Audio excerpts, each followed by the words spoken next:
খুব জনপ্রিয় একটা ঘটনা মনে পড়ে গেল। আমি প্রায় এটা বলি। আলী রাদিয়াল্লাহু তাআলা আনহু এক লোকের পাশ দিয়ে যাচ্ছিলেন। সে ইস্তেগফার করছিল। সে শুধু আল্লাহকে ক্ষমা করতে বলছিল আস্তাগফিরুল্লাহ আস্তাগফিরুল্লাহ আস্তাগফিরুল্লাহ। সে শুধু এটা বলেই যাচ্ছিল, মুখস্থ বলছিল। আর তিনি তাকে দেখে বললেন, তোমার ইস্তেগফার প্রয়োজন, তাই না? যেভাবে আল্লাহকে বলছো ক্ষমা করতে, কি এসব? তুমি শুধু পাখির মতো উচ্চারণ করেই যাচ্ছ। এর অর্থ সম্পর্কেও তুমি জানো না। দেখে মনে হচ্ছে তুমি আসলে চাচ্ছও না, শুধু কসরতের মতো করছো। ইস্তেগফার তো এমন হবার কথা নয়। আন্তরিকভাবেই তোমার পাপের জন্য অনুশোচনা হবার কথা। তাই প্রথম যেই কথা আপনাদের বলতে চাই তা হলো, আমরা প্রতিনিয়ত প্রচুর মন্দ কাজ করি, আমরা প্রচুর ত্রুটি করি।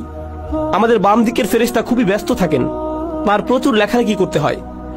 আর কেউ যখন আসলেই এসব নিজের ক্ষেত্রে চিন্তা করে, দুইটি জিনিস সঙ্গে সঙ্গেই হয়, দুটি জিনিস সাথে সাথেই হয়ে যায়। সেগুলোর একটি হলো যে সে আবেগ আচ্ছাদিত হয়ে যায়। সে মনে করে, আমি তো ধ্বংস হয়ে গেলাম, আমার তো জান্নাতে ঢুকবার কোনো উপায়ই নেই, আমি যা যা করেছি এর কারণে সেখানে তো আমার কোনো স্থানই হবে না। এটা হলো একটা বিষয়। আর এটা কিন্তু ভালো ব্যাপার নয়, সেটা একটু পরে বলছি।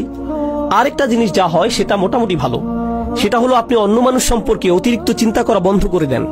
দেখুন, আপনি যখন অন্য মানুষ কি কি ভুল করছে সেটা নিয়ে ব্যস্ত থাকেন, তাদের ভুল, তাদের পাপ, সেই ভাই এমন করছে, ওই বোন এমনটা করছে, এগুলো কিসের লক্ষণ জানেন? তা হলো আপনি আপনার নিজের সম্পর্কে চিন্তিত নন। আপনি নিজের ব্যাপারে এতই নিশ্চিন্ত যে অন্যকে নিয়ে ভাববার অনেক সময় আপনার আছে। এর অর্থ হলো এটাই। এর মানে হলো আমরা নিজেদের ভুল ত্রুটি, নিজেদের পাপ নিয়ে চিন্তিত নই, বরং অন্যদের ছোটখাটো ভুল নিয়ে চিন্তা করার প্রচুর সময় আমাদের হাতে। সেটাই এটার অর্থ। তাই আমরা যদি নিজেদের পাপ নিয়ে চিন্তা করি, তাহলে অন্যেরা কি কি করেছে সেটা নিয়ে এত না ভেবে নিজেদের অবস্থা সম্পর্কে বেশি দুশ্চিন্তা করতে পারবো।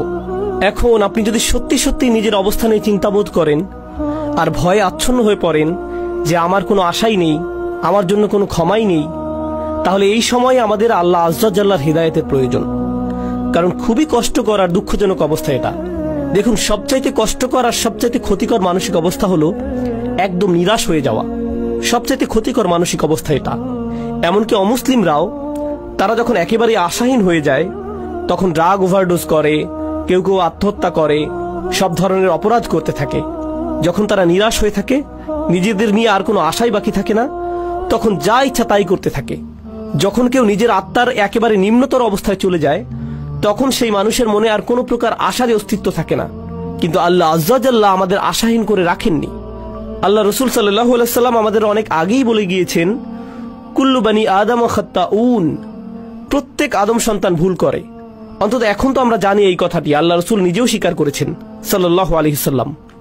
কিন্তু এরপর তিনি বলেন, ওয়া খায়রুল খাত্তাইন আত-তাওয়াবুন, ভুলকারী মানুষদের মধ্যে সর্বোত্তম হলো যারা আল্লাহর কাছে ফিরে আসে, তারা ফিরে এসে আল্লাহর কাছে ক্ষমা চায়। অন্যভাবে বললে, আল্লাহ এই দরজা আমাদের জন্য খুলে রেখেছেন। যত পাপই আমরা করি না কেন, আল্লাহ আমাদের পুরো আমলনামা মুছে পরিষ্কার করে দিতে রাজি আছেন, কিছু থাকবে না। যে কোনো সমাজে যদি কোনো অপরাধ করেন, সেটা আপনার পার্মানেন্ট রেকর্ডে চলে যাবে, সেটা আর মোছা যাবে না, সেটা আর সরানো যাবে না, সেটা ওখানেই থাকবে, আজীবন থাকবে, যেন কালো এক মেঘ আপনার উপর। যেসব মানুষ যে কারণেই হোক এসবের মধ্য দিয়ে গিয়েছেন, বের হবার পর তাদের চাকরি খুঁজতে খুব কষ্ট হয়েছে। কেউ তাদের ব্যাকগ্রাউন্ড চেক করলে আর চাকরি দেয় না, কারণ তাদের রেকর্ডে কিছু একটা আছে। আল্লাহ আযজা ওয়া জাল্লা আপনার আমলনামা একেবারেই মুছে দেবেন, যদি আমি আন্তরিকভাবেই আল্লাহর দিকে ফিরে যেতে প্রস্তুত থাকি।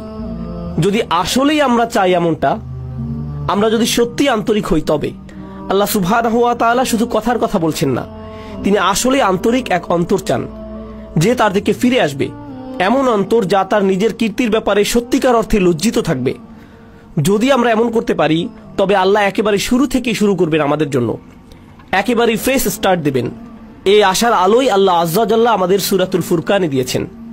তিনি আসলেই চরম পদক্ষেপ নিয়েছেন এখানে। তিনি শুধু বলছেন না যে আমাদের পাপ ক্ষমা করে দিবেন, তিনি বলছেন, ফাউলাইকা ইউবাদদিলুল্লাহু সাইয়্যাতিহিম হাসানাত, সেসব মানুষ যারা আসলেই আল্লাহর কাছে ফিরে তওবা করে, আমি তাদের সকল পাহাড় পরিমাণ পাপ কর্ম নিয়ে ভালো কাজে পরিবর্তন করে দেব।